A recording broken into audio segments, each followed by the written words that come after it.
যে আপনার দেহ দেখতে চাইবে সে কখনো আপনাকে মন থেকে ভালোবাসে নাই, আর যে মন থেকে ভালোবাসবে সে কখনো আপনার দেহ দেখতে চাইবে না। নাজায়েজ ভাই আপনার সাথে সে যুক্ত হবে না।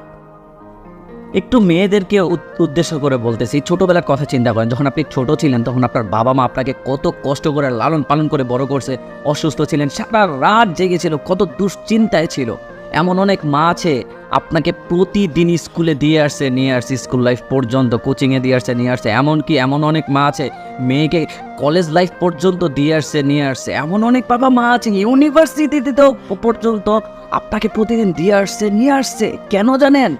আপনার ইজ্জতটাকে বাঁচানোর জন্য, আপনাকে সেফ রাখার জন্য। আর সেখানে আপনি 2 দিন একটা প্রেমের মধ্যে বলেন, রিলেশনশিপের মধ্যে বলেন, নিজেকে বিলিয়ে দিলেন ওই ছেলের প্রতি। ওই ছেলে আপনাকে বলল আসো, আর আপনি চলে গেলেন।